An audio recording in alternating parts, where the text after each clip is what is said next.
뿐만 아니라 금요일 저녁 또 주일 하루 종일 주님을 위해 헌신하고 수고하시며 애쓰고 계십니다. 그런가 하면 많은 재정도 주님께 드리고 있죠. 11조 감사헌금, 또 특별헌금, 절기헌금 뭐 해가지고 여러분의 수입의 많은 부분들을 주님께 드리고 있습니다. 또 우리의 열정도 많이 드리고 있죠. 우리 청년들이 또 학생들이 공부해야 되는 시간들을 쪼개서 말씀을 묵상하고 또 주님을 위해서 헌신하고 투자하고 있습니다.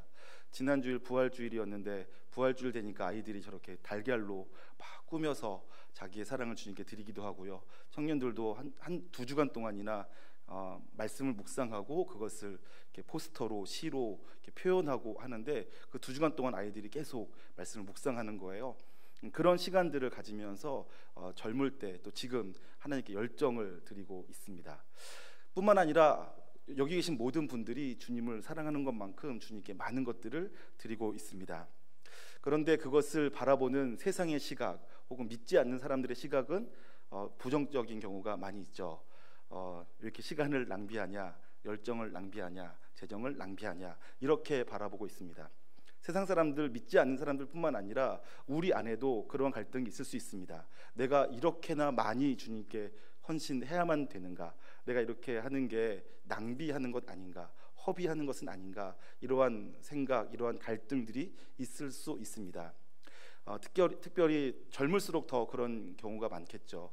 내가 지금 해야 될 일이 무엇인가? 내가 계속해서 주님을 더 잘 지금처럼 헌신하여 섬겨가는 것이 맞는 것일까? 아니면 내가 세상 사람들이 하는 것처럼 내가 더 많은 나의 관심과 시간, 열정들을 세상 일, 그것이 꼭 세상 일만은 아니지만 어쨌든 그러한 일들에 더 투자해야 되는가라는 생각들로 갈등할 수도 있습니다. 그래서 오늘 말씀을 통해서 우리의 수고가 절대로 헛되지 않다. 주님을 위해 살아가는 것, 주님 앞에서 주님과 동행하며 살아가는 것이 절대로 낭비가 아니고 허비가 아니다라는 것들을 함께 살펴보려고 합니다. 오늘 본문에서 보니까 사도 바울이 고린도 교회 성도를 향하여서 본문에 명확하게 나와 있죠. 너희의 수고가 절대로 헛되지 않다. 너희 수고가 주 안에서 헛되지 않은 줄을 내가 알고 있고 너희도 알기를 바란다. 이렇게 표현하고 있습니다. 그러면서 하는 말이 그 위에 보니까 너희가 견실해라. 또 흔들리지 말아라. 그리고 항상 주의 일에 더욱 힘쓰는 자가 되라. 이렇게 3가지를 권면하고 있습니다. 이런 견실하다라는 말은 원어를 보면 앉아 있으라, 버티라 이런 뜻을 갖고 있습니다. 충성해라 그런 뜻을 갖고 있고요. 그래서 그 뒤에 있는 흔들리지 말라라는 말과 비슷한 의미를 가지고 있습니다. 절대로 흔들리지 말고 피하지 말고 도망치지 말고 물러서지 말아라. 후회하지 말아라. 이런 의미를 갖고 있는 거죠. 그러면서 항상 더욱 주의 일에 힘쓰는 자가 되라. 주를 위해서 계속 너희의 헌신, 너희의 열정을 계속 주를 위해 쏟아가라. 더욱 열심히 해라. 항상 그렇게 해라 라고 말하고 있는 것입니다. 견실하고 흔들리지 말고 항상 주의 일에 더욱 힘쓰는 자가 되라. 왜냐하면 너희가 그렇게 했던 모든 것, 너희가 버티고 견디고 충성하고 끝까지 주를 위해 싸웠던 모든 싸움들이 절대로 헛되지 않기 때문이다. 이렇게 가르쳐주고 있는 것입니다.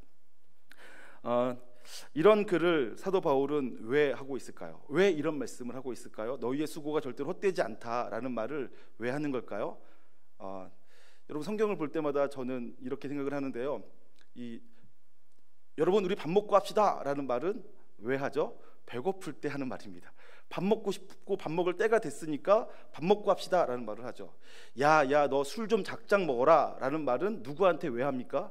술을 너무 많이 먹는 사람한테 술 좀 그만 먹으라고, 좀 천천히 먹으라고, 좀 절제하라고 하는 말 아니겠습니까?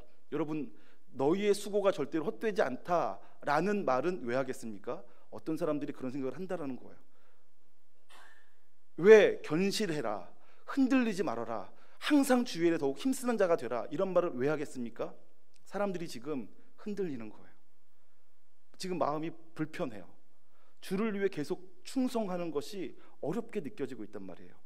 고린도 교회 성도들이 그렇단 말이죠. 그러니까 사도 바울이 이렇게 얘기하고 있는 것입니다.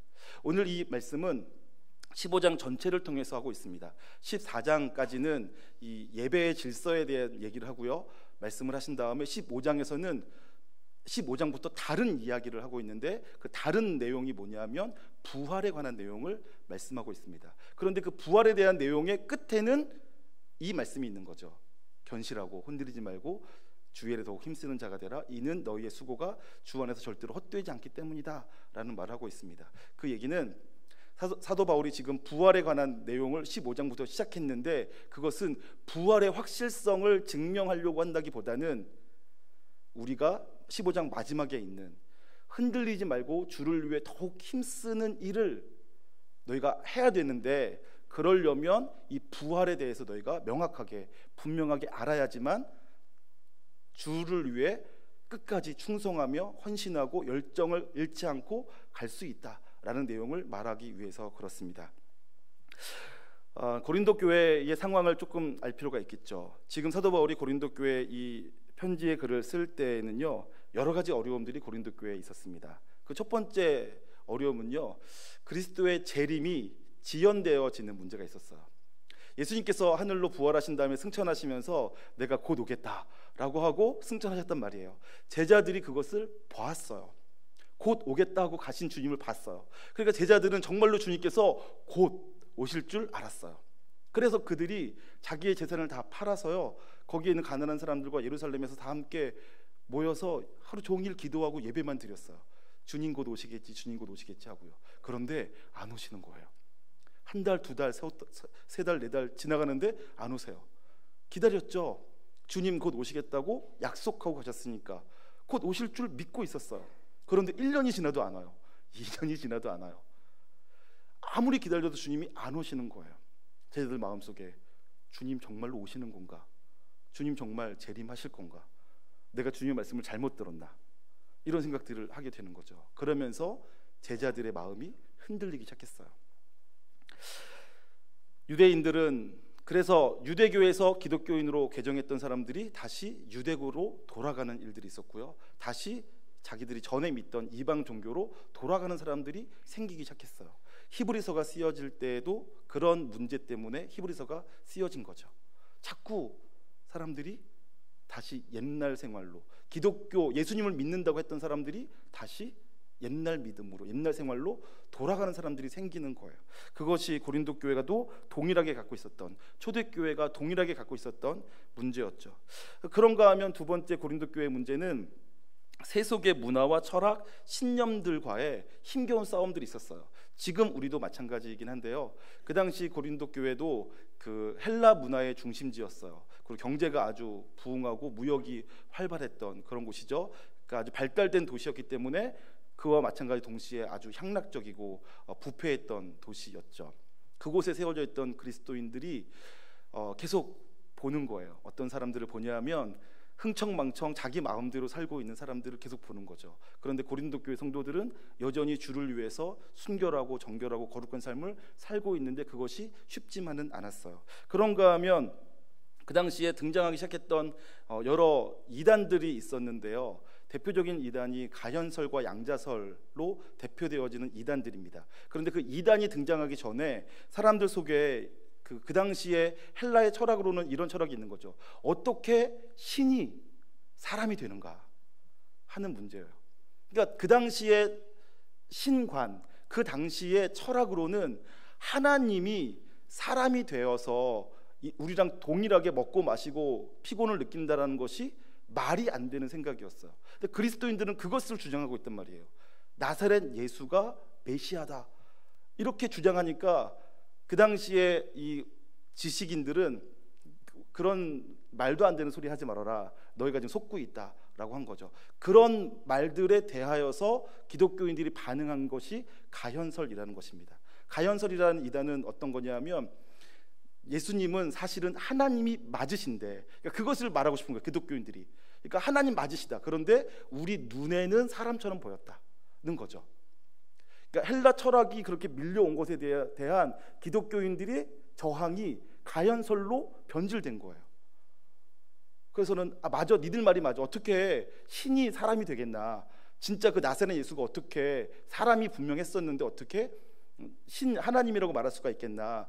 그게 아니라 사실은 그분이 하나님이신 것은 분명한데 인간의 몸을 입은 것처럼 보였을 뿐이지 실제로는 우리랑 똑같은 사람은 아니었다. 가현되었을 뿐이다. 이렇게 기독교인들이 잘못되게 방어한 거예요. 그러면서 가현설 이단이 나온 거죠. 그런가 하면 양자설 이단도 나왔어요. 예수님이 진짜로 죽었다가 살아났겠느냐? 사람이 어떻게 부활하냐? 말도 안 된다. 그러한 이제 그 당시 문화와 철학, 사상, 신념들이 닥쳐오니까 예수는 신이 아니다. 그는 죽었다. 그는 그냥 우리랑 똑같은 사람이었을 뿐이다. 혹은 가현설에 대한 또 반동으로서 양자설이 등장하는데 그 얘기는 뭐냐면 예수님은 정말 사람이시다. 예수님은 정말로 나사렛 마리아로부터 태어난 사람이시고 우리랑 똑같은 분이셨다. 그런데 그분이 워낙 위대하시고 또 하나님의 뜻에 합당하게 살았기 때문에 하나님께서 그를 신으로 인정해 준 거다. 양자 삼아 주신 것이다. 그래서 그분이 우리랑 똑같은 사람이었는데 신의 반열에 오른 거다 라고 하는 양자설이 또 등장한 거죠. 이게 다 이단이에요. 하나님께 대한, 메시아에 대한 혹은 부활에 대한 명확한 지식이 없었기 때문에 생겨난 그러한 이단들인 거죠. 그것이 다 어떻게 생겼다고요? 그 당시의 문화, 그 당시의 철학, 그 당시의 신관, 그 당시의 신념들에 의하면 기독교 신앙은 이해가 안 되는 거예요. 납득이 안 되는 거예요.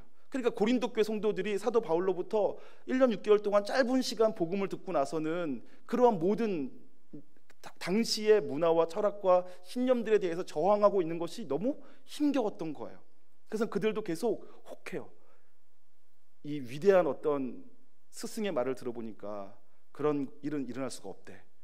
과학적으로 설명이 안 돼. 그러니까 자꾸 흔들리는 거죠. 그런가 하면 환난과 핍박이 너무 극심했어요. 사도 바울이 복음을 전하면서 얼마나 많은 핍박을 받았겠습니까? 유대인들에게, 또 그 당시 로마인들에게, 또 그 당시 이방인들에게. 사도 바울만 그렇게 당했던 것이 아니고요, 그 당시 기독교인들이 다 비슷비슷한 환난, 핍박, 고통, 어려움들을 당했어요.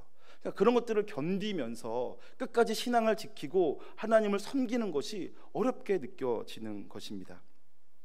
그래서 그들이 자꾸 흔들리고 또 마음의 불편함을 가지고, 내가 이렇게 주를 위해 충성하고 주를 위해 내 삶을 다 드리고 관제와 같이 부어지는 것이 합당한가? 맞는 일인가? 내가 끝까지 이렇게 살아야 되는가? 곧 오시겠다고 했던 주님은 오시지도 않고 나는 언제까지 이렇게 살아야 되는가 하는 생각들을 하게 되는 거죠. 그래서 사도 바울이 고린도 교회 편지의 글을 쓰면서 15장 말미에 가서는 이 흔들리지 말아라, 요동하지 말아라, 끝까지 충성해라, 주를 위해 더욱 힘써라 라는 말씀을 해주고 싶었고, 그 말씀을 확신 있게 하기 위해서 꺼내든 카드가 이 부활이라는 것입니다. 바울의 처방인 것이죠. 고린도 교회에 그렇게 힘겹게 싸우고 있는 사람들을 향해서 하는 처방, 그리고 이 처방은 오늘 저와 여러분에게도 귀중한 처방이 되었으면 좋겠습니다. 믿음을 가지고 이 세상에서 살아가고 있는데 우리도 여러 가지로 흔들릴 수 있어요. 그러나 여러분 흔들리지 마시기를 소망합니다. 첫 번째로 바울의 처방은 두 가지를 제가 함께 나누고 싶은데요. 첫 번째 처방은 우리가 이미 부활을 얻었다라는 것입니다. 우리는 이미 부활한 사람들입니다. 사도 바울은 그래서 로마서 15장 2절에서 이렇게 말하는데요. 15장 2절 한번 성경을 보시겠습니다. 너희가 만일 내가 전한 그 말을 굳게 지키고 헛되이 믿지 아니하였으면 그로 말미암아 구원을 받으리라. 이렇게 말하고 있죠. 여러분, 우리는 이미 구원을 받은 자, 이것이 우리가 흔들리지 않고 끝까지 주를 위해 충성할 수 있는 근거입니다. 여러분, 이 말씀을 이해하려면 사도 바울은 사실 15장부터 계속 부활에 대한 내용을 가르치려고 하고 있는데 15장 전체가 다 부활에 대한 내용들을 다루고 있습니다. 그런데 부활에 대한 내용을 다루기 전에 먼저 이 말씀을 하고 가는 거예요. 왜냐하면 우리의 부활이란, 사실은 많은 사람들이 어떻게 생각하냐 하면 내 육체의 몸이 죽은 다음에 다시 살아나는 것을 부활로 알고요. 그래서 자칫 생각을 깊게 하지 않으면 내 부활은 죽음 이후에 시작되어지는, 혹은 더 급진적으로 말하면 나의 부활이란 천국 가는 티켓이다 라고 생각하는 경향이 많이 있단 말입니다. 그런데 예수님께서 나사로를 살리시면서 이렇게 말씀하셨어요. 나는 부활이요 생명이니 나를 믿는 자는 죽어도 살겠고 무릇 살아서 나를 믿는 자는 영원히 죽지 아니하리라. 네가 이것을 믿느냐? 예수께서 이미 부활을 말씀하시는 거예요. 그때 부활은 우리가 예수를 믿을 때 이미 얻게 되어지는 부활을 미리 말씀하신 거죠. 여러분 혹시 이런 말씀 들으셨어요? 우리는 이미 천국을 경험하고 있다. 이런 말씀 들어본 적 있으세요? 우린 나중에 천국, 또 다가올 천국의 삶을 기대하고 소망하고 있지만 우리는 이미 천국의 삶을 살고 있다. 여러분 그것이 바로 부활 신앙을 미리 경험하라는 말과 동일한 내용입니다. 우리는 예수님을 믿을 때 중생하였습니다. 거듭났다라는 것이죠. 거듭났다라는 말이 바로 죽었다가 다시 살아났다라는 말을 하는 것 아니겠습니까? 거듭남. 여러분과 저는 예수님을 믿을 때 이미 부활했습니다. 옛사람은 죽었고요, 이제 우리는 예수 안에서 새 사람을 살고 있는 것입니다. 저와 여러분들은 이미 부활한 사람들인 것이죠. 그리고 그 생명은요, 영생입니다. 영생은 영적 생명을 말하는 것이 아니라 영원한 생명을 말하는 것이죠. 우리는 언젠가 죽었다가 다시 태어나는 것이 아니라 이미 영생을 얻어서 육체가 죽어도 우리는 계속 살아요.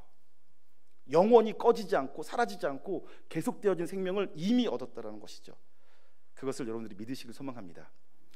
누가복음 15장에 보니까 탕자 비유가 나옵니다. 탕자가 허랑방탕하게 살다가 곧 죽게 되었어요. 먹을 게 없어서 곧 죽게 되었어요. 그 탕자가 하는 수 없이 먹고 살기 위해서 아버지 집으로 돌아옵니다. 회개하고 돌아왔다고 생각하시면 오해예요. 그는 여기서는 굶어 죽게 생겼으니까 가만히 보니까 아버지 집에는 종들도 지금 자기보다 잘 먹고 잘 산단 말이에요. 그러니까 자기는 아버지의 아들이 되려고 가는 것이 아니라, 아버지께 용서를 구하려고 가는 것이 아니라 아버지 집의 종들처럼 되려고 간 거예요. 왜냐하면 종들도 자기보다 잘 먹으니까.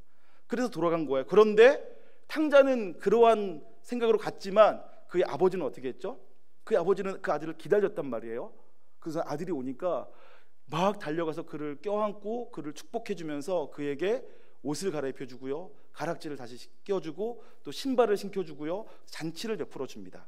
여러분, 옷을 갈아입혀줬다, 신분을 바꿔주는 것이고요, 가락지를 껴주는 것은요, 여전히 상속권이 있다는 것을 의미해요. 가락지는 상속권을 의미해요. 탕자는 원래 상속권이 없죠. 왜냐하면 이미 받아갔으니까. 그런데 다시 상속권을 준다라는 거예요. 가락지를 껴주면서.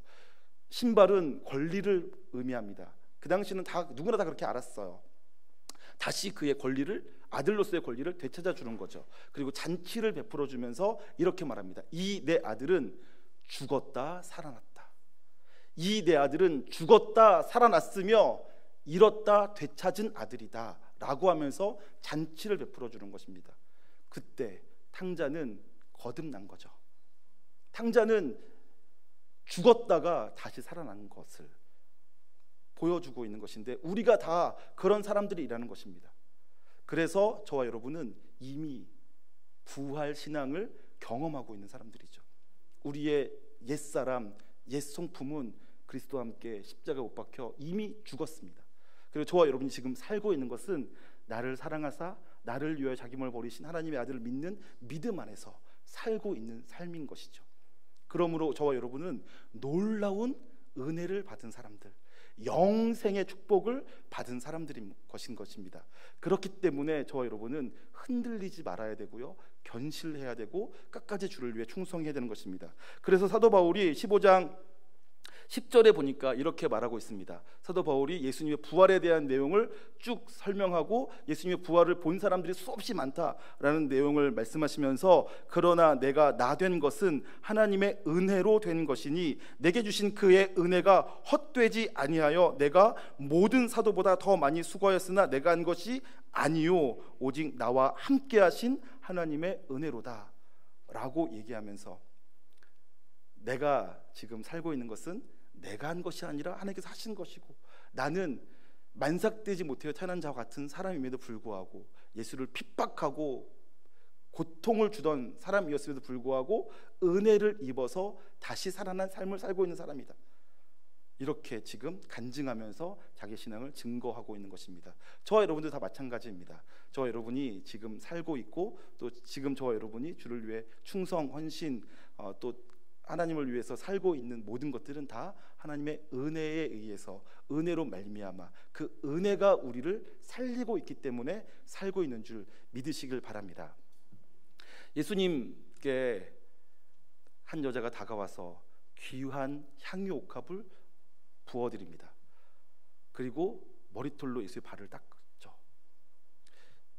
향유 옥합이 얼마나 비싸고 귀중한 것인지요.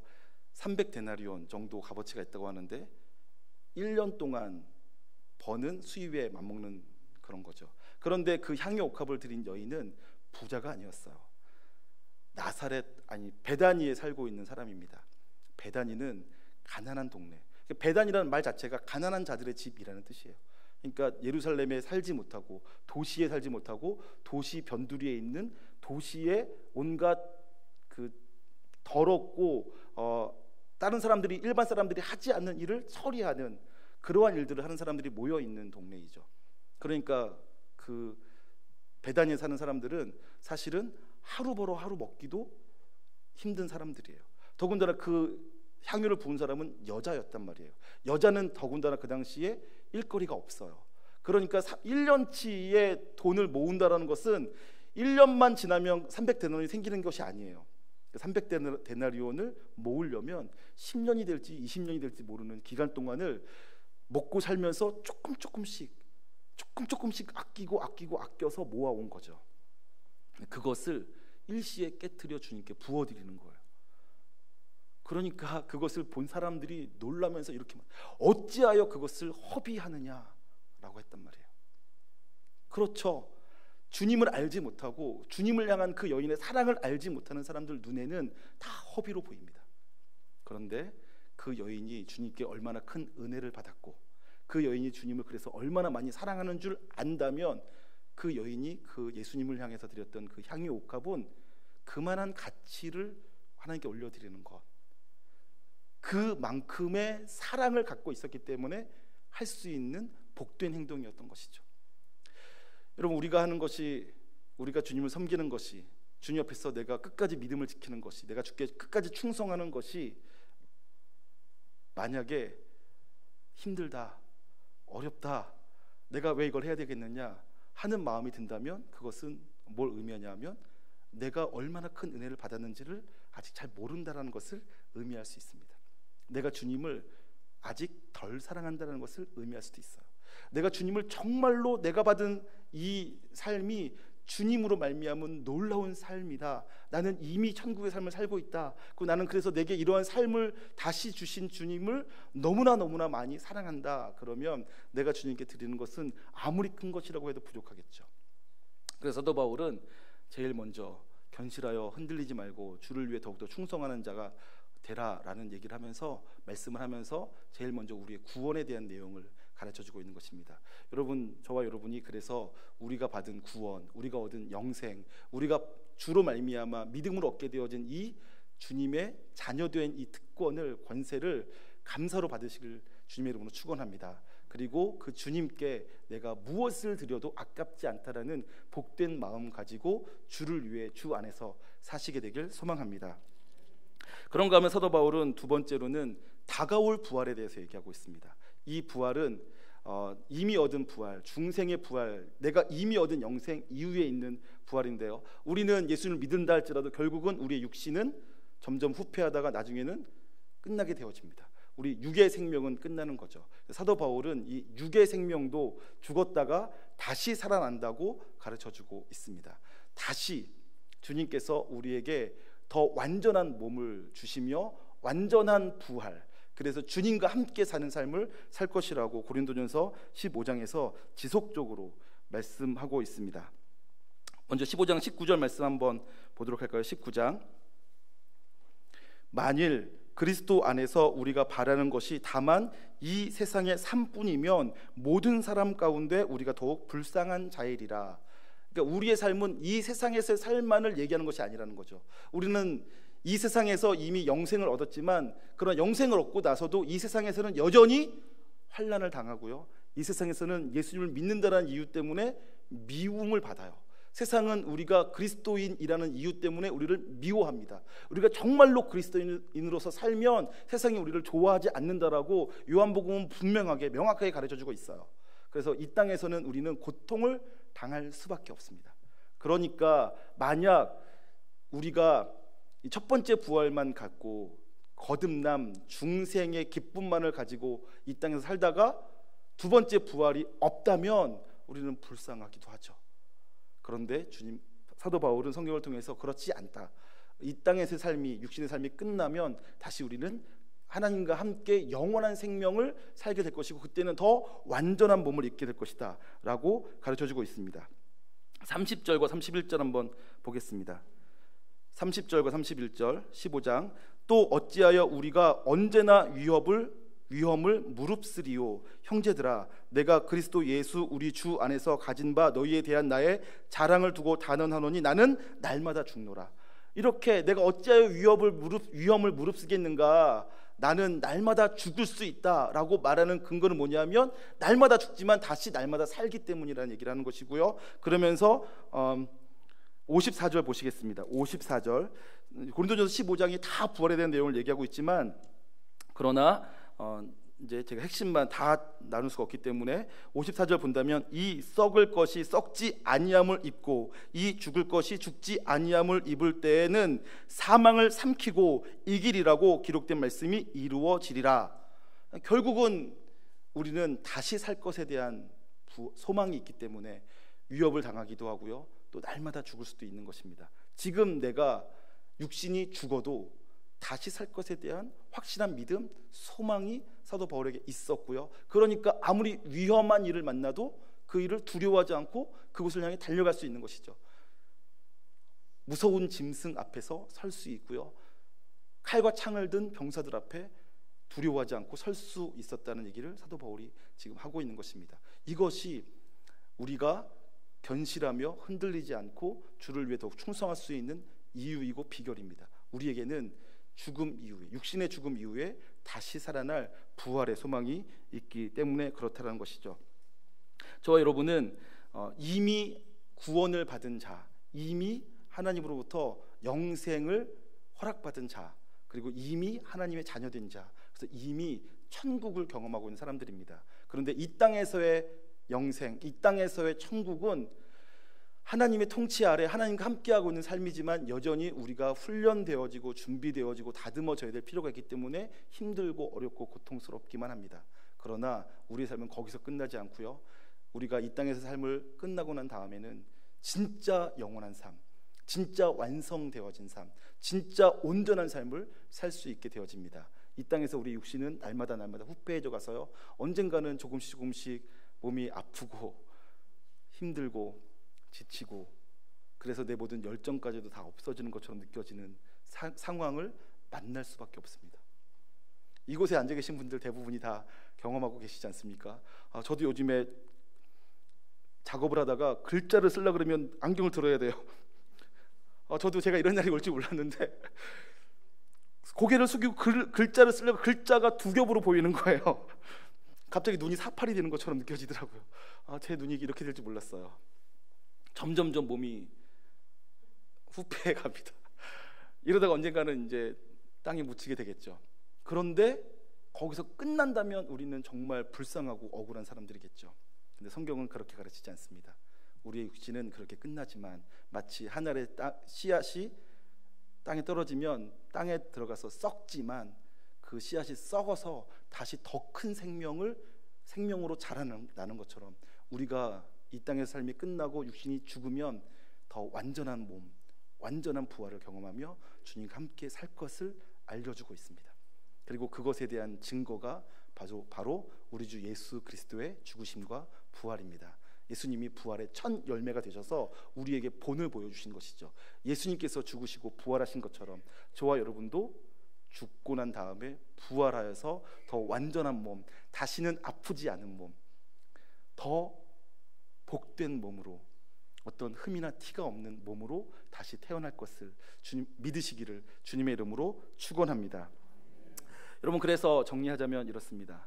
왜 우리가 이 땅에 살면서 여러 가지 고통, 환난, 어려움들이 있음에도 불구하고 견실해야 되겠습니까? 왜 우리가 흔들리지 말아야겠습니까? 왜 우리가 주를 위해 더욱 충성하는 자가 되어야 되겠습니까? 우리가 하고 있는 이 모든 것들은요, 허비가 아니고 낭비가 아닙니다. 이것은 쉽게 말하면 복되고 거룩한 투자입니다. 지금 우리가 하나님께 드린 것보다 하나님께서 우리에게 더 큰 것, 더 좋은 것을 주시려고 준비하고 있습니다. 그것을 믿으시고 복된 투자 많이 하시길 주님의 이름으로 축원합니다.